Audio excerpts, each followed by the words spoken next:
안녕하세요. 현실주의자입니다. 시장은 잘 대응하고 계신가요? 우선 구독, 좋아요 한번 부탁드릴게요.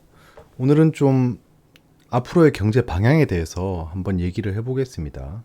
여러 가지 데이터나 좀 뉴스 기사들, 그리고 관계 부처에서 제공한 문서들을 좀 봤고요. 그거를 종합해서 좀 말씀드려 볼게요. 오늘은 좀 약간 썰 푸는 방식으로의 내용이 진행될 것 같습니다. 우선 썰을 풀기 전에 시장이 어떻게 움직이는지 보겠습니다. 보시면 알겠지만 코스피가 굉장히 강한 상태입니다. 이번에 연준의 발표 이후에 시장이 약간 상승 쪽으로 방향을 좀 잡고 있습니다. 그거에 대한 흐름이 여기 보이는 거죠. 자, 보시면 이렇게 상승했다가 다시 켤게요. 이거 포인트 포커스 켜야겠다. 잠시만요. 자, 요걸 켜고, 자, 요렇게 상승하다가 떨어지고 있잖아요. 떨어지다가 다시 올라가는 모습이죠. 그러니까 여기서는 반등을 하고 있는 겁니다. 이게 트랩 스윙이 된 거죠. 여기서 반등해서 올라가는 겁니다. 이제 2500까지 갈 상황은 됐습니다. 여기서 뚫어 올리느냐는 또 그때 당시 상황을 보겠습니다. 코스닥은 참 기형적이죠. 예, 지금 현재 상승에 성공했습니다. 근데 2차 전지가 무너지는 순간 코스닥이 좀 조정을 보일 거예요. 2차 전지가 언제 무너질지는 한번 지켜보겠습니다. 근데 무너진다고 해서 뭐 2차 전지 시세가 다 꺼진다라는 얘기는 아니에요. 또 2차 전지가 만약에 끝나더라도 시세가 끝나더라도 점진적으로 떨어질 겁니다. 한 번에 폭락은 하지 않을 거예요. 예, 그런 건 좀 참고하시기 바랍니다. 일단 떨어질 때는 다른 섹터가 같이 올라갈 거다. 예, 말씀드렸다시피 바이오나 그 반도체 쪽 섹터에서 수급이 몰릴 겁니다. 그거는 몇 번 지켜봐서 아는 포인트죠. 우리가 대응할 수 있는 포인트 중에 하나입니다. 일단 코스닥의 상승세는 좀 지금 과매수권이긴 합니다. 이동평균선이 벌어지고 있죠. 그리고 5일선에서 점점 멀어지고 있습니다. 다시 이동평균선을 좁히는 흐름이 나올 겁니다. 그게 언제가 될지 좀 지켜보겠습니다. 코스피는 지금 코스닥이랑 좀 달라요. 예, 굉장히 안정적입니다. 말씀드렸다시피 하락 추세를 돌파했고 이걸 다시 깨고 들어갈 일은 없을 것으로 보여진다라고 했죠. 근데 뭐 크레딧 스위스라든가 이번에 도이체방크 같은 그 위기들이 나오면 언제든지 다시 밑으로 떨어질 수 있는 상황은 오죠. 하지만 현재 그런 글로벌 매크로를 제외하고 기술적 분석만으로 봤을 때는 하락 추세는 끝났습니다. 예, 끝났어요. 최소 횡보할 수 있는 구간에 왔습니다.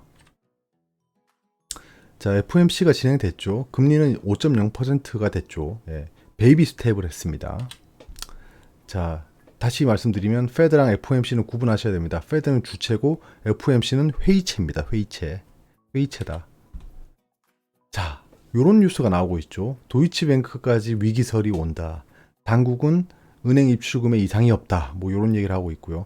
사실 도이치뱅크의 위기는 오지 않을 것 같아요. 그냥 이건 제 개인적인 생각입니다. 오지 않을 것 같습니다. 왜냐하면 도이치뱅크가 막 그렇게 크레딧 스위스처럼 불장난하는 그 은행은 아니에요. SVB 사태로 중소은행 못 믿는 미국인이 2주간 716조 원을 인출했다. 뭐 이런 얘기도 있죠. 자, 그래서 FOMC가 어떻게 끝났습니까? 이런 이슈들이 계속 있어가지고 결국엔 베이비 스텝을 했고 점도표는 그대로 놔뒀습니다. 점도표도 그대로 놔두고 각 주체들이 이렇게 말했어요. 은행에 집중해서 말했습니다. 은행보다 물가가 중요하다는 연준이 있고, 자, 옐런 장관은 갑자기 예금 보장이 없다 뭐 이런 얘기도 하고요. 근데 파월 의장이 이렇게 얘기했어요. 은행 예금이 안전하다. 인플레는 아직 높다. 금리 인하 기대는 하지 말아라 라고 했습니다. 요 얘기가 전 되게 궁금했어요. 왜 갑자기 파월 의장이 은행 예금이 안전하다는 얘기를 했는지 좀 의문이었거든요. 이때 당시에. 근데 아까 말씀드렸다시피 요 앞에 SVB 사태로 중소은행 못 믿는 미국인이 2주간 716조 원을 인출했다고 합니다. 그러니까 저런 얘기를 할 수밖에 없었던 거예요. 은행 예금은 안전하다 얘들아. 그러지 마. 뱅크런 하지 마. 라고 한 겁니다. 왜냐하면 자기들이 원치 않는 뱅크런으로 인해서 금융위기가 촉발될 수 있다는 걸 감지했던 겁니다. 그래서 안정시키기 위해서 그런 자리에서 은행 예금이 안전하다는 얘기를 한 거겠죠. 그러면 좀 얘기가 좀 되더라고요. 2008년 베어스탠스 파산했을 때 기억나시나요?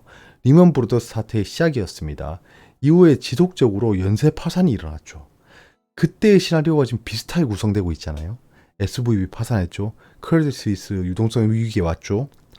결국엔 이때도 베어스탠스 뒤에 뭐 리먼, 메릴린치, AIG가 다 무너지고 금융위기가 촉발됐잖아요. 그러면 이게 정말 고스란히 똑같이 투영되고 있는 겁니다. 지금 현재가 라고 하는 거죠. 이거 뭔가 맛본 맛인데? 약간 요런 느낌? 연준은 현재 성장이랑 물가 중에 물가를 선택했잖아요. 예, 성장을 포기하고, 포기까지는 아니죠. 성장을 둔화시키면서 물가를 좀 잡으려고 하잖아요, 지금.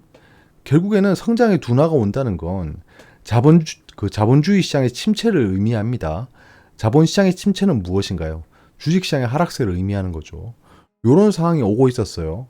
연준이 지금 물가의 안정을 선택하는 순간, 이 와중에 시장은 계속 이상한 반응을 보이고 있죠. 여러분들 곰곰이 한번 생각해 보세요. SVB 사태부터 어떻게 진행되고 있는지 한번 볼게요. 자, SVB가 파산이 됐어요. 예. 근데 시장이 환호했지 않나요, 여러분들? 환호했습니다. 왜? 연준이 금리 인상을 멈추겠네? 요런 얘기를 하기 시작했어요. 그럼 사람들은 리먼 브라더스 사태를 생각하면서, 그때도 줄도산했는데? 근데 왜, 약간 이렇게 되는 거예요, 지금. 그래서 이상하게 시장은 은행이 파산했는데 좋아했어요. 연준이 이제 공격적인 금리 인상을 멈추겠구나. 근데 이런 뉴스가 나오기 시작했죠. 위기의 크레딧 스위스. 이미 위험 징조가 있었다. 그러니까 크레딧 스위스의 위기는 새로운 이슈가 아니었습니다. 이건 작년에도 나왔고 재작년에도 나왔어요. 크레딧 스위스 파산한다고. 얘들은 파산이 직전이었는데 누가 계속 생명 부지를 시킨 것 같아요. 언젠가 써먹으려고. 그래서 지금 이제 위기가 왔고, 유동성 위기가 왔고, 그거를 지금 뭐 UBS가 인수하니 많이 얘기했었죠. 인수를 했죠. 결국에는 SVB랑 SCS의 결과는 금리 인상이 0.5%포인트가 예정되어 있었는데 0.25%포인트로 내려왔고 연준의 점도표가 유지됐죠. 결국엔 요 두 가지의 요 이슈가 발생했는데 사실 좀 찝찝한 이슈였어요. SVB 같은 경우에도 이게 실리콘밸리 뱅크잖아요. 스타트업들에게 예금을 받고 그걸로 대출을 해주고 이런 기업인데 갑자기 무언가에 이끌려서 그 뱅크런이 발생해 버린 거예요.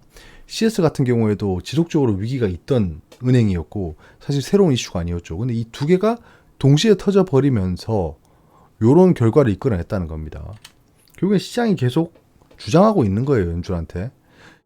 저런 이슈들이 발생할 때 극도로 예민하고 빠르게 대응을 하고 있습니다. 정부 당국부터 시작해서 연준이 파월 옐런 장관이 유례없는 속도로 대응을 했죠. 뭐 주말에 특근까지 하면서. 이건 리먼 사태의 교훈으로 보여집니다.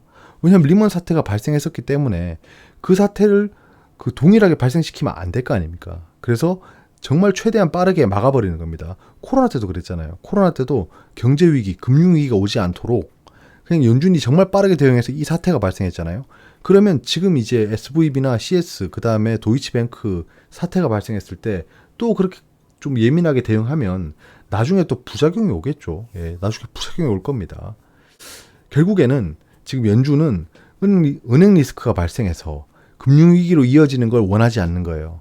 반대로 얘기하면 이런 은행 리스크는 금융위기로 이어지지 않을 거예요. 왜냐하면 얘들이 막을 거거든요. 이렇게. 동일한 사태를 반복하지 않겠다는 겁니다. 결국에는 이 시장이 이렇게 얘기하는 거예요. 뭐 성장의 희생에 대해서 계속 연준이 주장하고 있었잖아요. 성장을 희생해야 된다. 물가를 잡아야 된다. 이런 얘기를 하고 있었는데 결국엔 시장을 이끄는 어떠한 주체가 그러면 너 금융 시스템이 붕괴되면 어떡할 거야? 라고 물음표를 던지고 있는 거예요. 결국엔 연준이랑 정부 당국이 반응한 거죠. 아이씨, 금리 인상 완화, 그 다음에 점도표 유지. 이렇게 되면 올해 내에 금리 인하가 발생할 수도 있게 됐습니다. 확률이 올라가고 있어요. 이건 제 추측이 아니고 올해 내에 금리가 인하될 것이라는 확률이 올라갔다는 겁니다. 시장에서. 결국엔 거대한 카르텔과 연준이 싸우고 있는 걸로 보여져요. 왜냐하면 너무 의도적이에요. SVB부터 CS까지. 이 도이치뱅크는 파산할 일도 없는 은행입니다. 그 수익도 잘 나고 있고 지금 유동성에 위기도 없어요. 급작스럽게 뱅크런이 발생하지 않는 이상 위기가 발생할 만한 은행이 아니란 겁니다. 근데 저런 뉴스까지 내고 있어요. SVB, CS, 야 이번에 도이치뱅크까지, 야 연준은 어떡할 거야? 약간 이렇게 계속 압박하는 거예요. 그래서 결국에는 지금부터는 금리 인상이 쉽지 않을 거예요. 왜냐하면 은행들이 줄도산할 거거든요. 어찌됐든 성장의 둔화는 올 거예요. 왜냐? 이번에 연준이 알게 된 거예요. 자기들이 굳이 애쓰지 않아도 은행들 위기로 인해서 시장이 약간 쪼그라들고 있어요. 약간 겁을 먹는다는 거죠. 잠깐만 이거 잘하면 파산할 수도 있겠는데? 그러니까 자기들이 막 양적 긴축을 하고 좀 금리를 공격적으로 인상시키지 않아도 약간 시장이 안정되네. 약간 인플레이션이 완화될 수 있겠네를 안 거예요. 그래서 이제 연준이 굳이 금리 인상을 하지 않을 것으로 보여지고 심지어는 올해 내에 금리를 인하할 수도 있다고 봅니다. 근데 어쩔 수 없이 경기 침체는 오게 될 거예요. 경기 침체는 오게 될 겁니다. 근데 그 경기 침체가 정말 터프한 경기 침체냐 아니면 소프트 랜딩 할 수 있는 경기 침체냐로 나눌 수 있겠습니다. 그러니까 경기 침체도 뷰티풀 디플레이션이라고 하잖아요. 그런 경기 침체가 오게 된다면 아주 완벽하게 그냥 소프트 랜딩 할 수 있는 상황이 오게 된다는 겁니다. 결국에는 그런 경기 침체 상황에서는 상승하는 섹터를 잡아야 됩니다. 제가 누차 말했듯이 미래에 대한 준비는 4차 산업혁명이에요. 현재는 로봇 관련주가 이제 상승하고 있죠. 그때 4차 산업혁명으로 분류했던 것 중에 하나가 로봇이고 그 다음이 전기차, 2차 전지였죠. 그 다음에 바이오도 있고요. 바이오는 사실 바이오에 대해서 부정적인 분들이 굉장히 많습니다. 댓글만 봐도 공격적인 분들이 많아요. 왜냐하면 바이오가 좀 왔다 갔다 하니까 그걸로 좀 손해를 많이 보신 분들이 있을 겁니다. 그런 거에 대한 좀 분노의 표현으로 보여지는데요. 그런 건 여기서 하지 마시고 좀 다른데 네이버 게시판 가셔서 말씀하시는 분들하고 어울리는 장소가 있습니다. 그런 데 가셔서 하시면 돼요. 많은 분들이 보시는 좀 댓글인데 좀 자제해 주셨으면 좋겠습니다.